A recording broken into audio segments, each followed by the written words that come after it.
नमस्कार दोस्तों, आज हम आपके लिए भाई बहन की एक ऐसी कहानी को सुनाने जा रहे हैं जिसे सुनकर आप सभी भावुक हो जाएंगे। आप भाई दूज की कहानी को अंत तक जरूर सुने।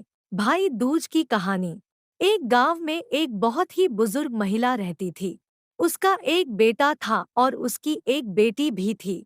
बुजुर्ग महिला ने अपनी बेटी की शादी कर दी थी। एक दिन जब भाई दूज का त्योहार आया तभी उस बुजुर्ग महिला के बेटे ने कहा कि माँ, मैं अपनी बहन के घर टीका करवाने के लिए जा रहा हूँ। जिसके बाद उसकी माँ ने कहा, बेटा हम लोग बहुत गरीब लोग हैं, तुम टीका करवाने के बाद अपनी बहन को क्या दोगे? लेकिन उस बुजुर्ग महिला के बेटे ने जिद करके अपनी बहन के घर जाने के लिए अपनी माँ को मना लिया। फिर वह भाई अपनी माँ की आज्ञा लेकर अपनी बहन के घर निकल पड़ा। जैसे ही वह थोड़ी दूर पहुँचा तब उसको एक बहुत ही गहरी नदी मिली और वह उसे कहने लगी कि मैं तुम्हें अपने पानी में डुबोकर मार दूंगी क्योंकि मैं तुम्हारा काल हूँ। जिसके बाद वह भाई उस नदी से कहता है कि तुम मुझे थोड़ी देर की मोहलत दे दो, मैं अपनी बहन के घर टीका करवाने जा रहा हूँ।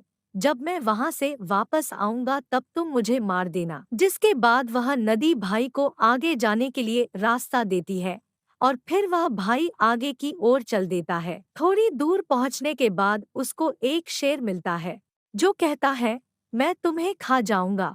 इसके बाद वह भाई शेर से कहता है कि अभी नहीं, मैं अभी अपनी बहन के पास टीका करवाने जा रहा हूँ। जब मैं लौट कर आऊंगा तब तुम मुझे खा लेना। जिसके बाद वह शेर भाई को आगे जाने के लिए रास्ता देता है और फिर जब वह भाई आगे की ओर बढ़ने लगता है तो कुछ दूर पहुंचकर उसको एक सांप मिलता है और वह भी भाई से कहता है कि मैं तुम्हें मार दूंगा। वह भाई उस सांप भी वही कहता है कि मैं अभी अपनी बहन से टीका करवाने जा रहा हूँ। जब मैं लौट के आऊंगा तब तुम मुझे मार देना। वह भाई आगे की ओर चला जाता है और थोड़ी ही देर में भाई अपनी बहन के घर पहुंच जाता है। जब वह अपनी बहन के घर पहुंचता है तो घर के बाहर से आवाज लगाता है, लेकिन घर के अंदर उसकी बहन सूत काट रही होती है। सूत को काटते वक्त उसका धागा टूट जाता है और वहां के लोगों की यह मान्यता थी कि अगर सूत काटते वक्त अगर धागा टूट जाए तो बाहर कोई भी बुला रहा हो और वह बिना आवाज करे और बिना धागा को जोड़े चली जाए तो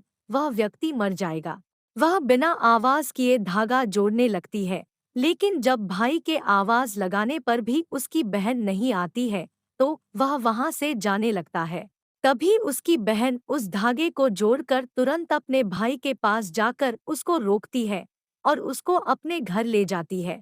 वह बहन अपनी पड़ोस में रहने वाली महिला के पास जाती है और उससे पूछती है कि भाई दूज के दिन क्या बनाया जाना है।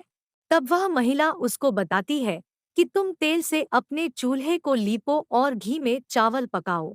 वह बहन घर जाकर पड़ोसी के द्वारा बताई हुई चीजों को करने लगती है और तभी उसका भाई उससे कहता है कि बहन मुझे बहुत जोरों से भूख लगी है। लेकिन उसकी बहन पड़ोस की महिला की बातों में आकर काम कर रही होती है। जब उसका भाई रसोई में जाकर देखता है तो वह अपनी बहन से कहता है कि तुम बहुत भोली हो, जिसके कारण तुमको लोग पागल बना देते हैं। तुमने कभी घी में चावल पकते हुए देखा है और तेल से कभी चूल्हे को लीपा जाता है। तुम गोबर से चूल्हे को लिपो और पानी में चावल को पकाओ। वह बहन अपने भाई की बात मानकर वही करती है जैसा उसका भाई करने के लिए बोलता है और वह खाना बनाकर अपने भाई को खिलाती है और थोड़ी देर बाद वह अपने भाई को टीका कर देती है। जब उसका भाई अगले दिन वापस अपने घर जाने के लिए कहता है तब उसकी बहन अपने भाई के लिए रास्ते में ले जाने के लिए कुछ लड्डू बना कर देती है कि इसको रास्ते में भूख लगे तो खा लेना और उनमें से कुछ लड्डू अपने बच्चों के लिए भी बचा लेती है। जैसे ही उसका भाई चला जाता है और उसकी बहन के बच्चे जब खाने के लिए जिद करने लगते हैं तो वह अपने भाई के लिए बनाए हुए कुछ लड्डू जो अपने बच्चों के लिए बचा लिए थे वह अपने बच्चों को दे देती है और तभी उसके बच्चों की नज़र उस लड्डू पर पड़ती है जो एकदम से नीले हो रहे होते हैं। जब वह जाकर रसोई में देखते हैं तो उनको पता लगता है कि उनकी माँ ने जो लड्डू बनाए हैं उनमें सांप मर चुका है और उसी से ही हमारी माँ ने लड्डू बनाए हैं। जिसके बाद वह अपनी माँ को जाकर सारी बातें बताते हैं, जिसको देखकर वह बहुत दुखी हो जाती है और तुरंत अपने भाई के पीछे भागती है।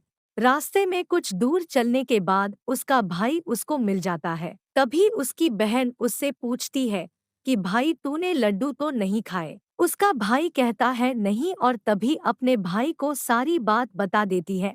लेकिन तभी उसका भाई कहता है तुमने मेरी जान आज तो बचा ली है, लेकिन तुम मेरी जान कब तक बचाओगी? और अपनी बहन को अपने साथ हुए रास्ते में सभी चीजों के बारे में बता देता है। उसकी बहन अपने भाई को अकेले नहीं जाने देती है और उसके साथ जाने के लिए कहती है। भाई अपनी बहन को साथ आने के लिए मना कर देता है, लेकिन उसकी बहन के जिद करने के कारण अपने भाई के साथ जाने लगती है। कुछ दूर चलने के बाद जब बहन को प्यास लगती है तो वह अपने भाई से कहती है, भाई मुझे पानी पीना है, बहुत जोरों से प्यास लगी है। उसका भाई कहता है कि यही पास में एक तालाब है, मैं उस तालाब से तुम्हारे लिए जल ले आता हूँ। वह अपने भाई को तालाब के पास नहीं आने देती और स्वयं ही अकेले तालाब के पास जाती है।